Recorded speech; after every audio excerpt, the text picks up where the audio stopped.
ರಾಜ್ಯದಲ್ಲಿ ಒಂದ್ ಕಡೆ ಯತ್ನಾಳ್ ದೆಹಲಿಯಲ್ಲಿ ಬೀಡು ಬಿಟ್ಟಿದ್ರೆ ಇತ್ತ ರಾಜ್ಯದಲ್ಲಿ ಬಿಜೆಪಿ ರಾಷ್ಟ್ರೀಯ ಪ್ರಧಾನ ಕಾರ್ಯದರ್ಶಿ ತರುಣ್ ಚುಂಗಾ ಭೇಟಿ ನೀಡಿದ್ದಾರೆ.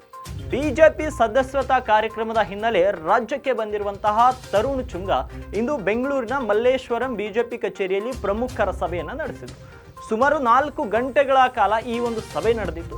ರಾಜ್ಯ ಬಿಜೆಪಿಯಲ್ಲಿನ ಆಂತರಿಕ ಬಿಕ್ಕಟ್ಟು ಬಗ್ಗೆ ಚರ್ಚೆ ಆಗಿದೆ. ತರುಣ್ ತುಂಗಾ ಎದುರು ಒಂದಿಷ್ಟು ನಾಯಕರು ಯತ್ನಾಳ್ ಹೆಸರು ಹೇಳದೆ ದೂರು ದುರ್ಮಾನಗಳನ್ನು ಕೊಟ್ಟಿದ್ದಾರೆ. ಇನ್ನು ಗುಂಪು ಅಂತ ಉಲ್ಲೇಖಿಸಿ ಕ್ರಮಕ್ಕೆ ಜಿಲ್ಲಾಧ್ಯಕ್ಷರು ಕೂಡ ಆಗ್ರಹಿಸಿದ್ದಾರೆ.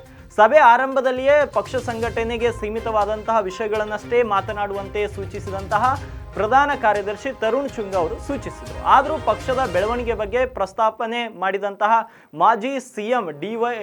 ಸದಾನಂದ ಗೌಡರು ಪಕ್ಷದಲ್ಲಿ 2 ಗುಂಪುಗಳಾಗಿವೆ, ಪಕ್ಷಕ್ಕೆ ಡ್ಯಾಮೇಜ್ ಆಗುತ್ತಿದೆ, ಯತ್ನಾಳ್ ಟೀಮ್ ವಿರುದ್ಧ ಕ್ರಮ ಕೈಗೊಳ್ಳುವುದು ನ್ಯಾಯ, ಆದರೆ ಇನ್ನೊಂದು ಟೀಮ್ ರೇಣುಕಾಚಾರ್ಯ ಮತ್ತು ಉಳಿದವರನ್ನೆಲ್ಲ ಪ್ರತ್ಯಕ್ಷ ಟೀಮ್ ಮಾಡಿದ್ದು ಸರಿಯಲ್ಲ ಅಂತ ಪ್ರಸ್ತಾಪಿಸಿದರು. ಇದಕ್ಕೆ ಪ್ರತಿಕ್ರಿಯೆ ನೀಡಿರುವಂತಹ ತರುಣ್ ತುಂಗ್ ಈ ಎಲ್ಲ ವಿಚಾರಗಳನ್ನು ನನ್ನೊಂದಿಗೆ ಮಾತನಾಡುವುದು ಬೇಡ, ಡಿಸೆಂಬರ್ 7ರಂದು ರಾಧಾ ಮೋಹನ್ ದಾಸ್ ಅವರು ಬರ್ತಾರೆ, ಅವರ ಜೊತೆ ಮಾತನಾಡಿ ಅಂತ ಹೇಳಿದ್ದಾರೆ. ಇನ್ನು ಬೂತ್ ಸಮಿತಿ ನೇಮಕದ ಕುರಿತು ಕೂಡ ಚರ್ಚೆಯನ್ನ ಮಾಡಿದ್ರು. ಈ ಬಗ್ಗೆ ಬೂತ್ ಸಮಿತಿ ಕೆಲವೆಡೆ ಸಮಸ್ಯೆಗಳಿರುವುದನ್ನ ಸರಿಪಡಿಸಿಕೊಳ್ಬೇಕು ಅಂತ ಎಲ್ಲರಿಗೂ ಖಡಕ್ ಸೂಚನೆಯನ್ನ ನೀಡಿದ್ದಾರೆ.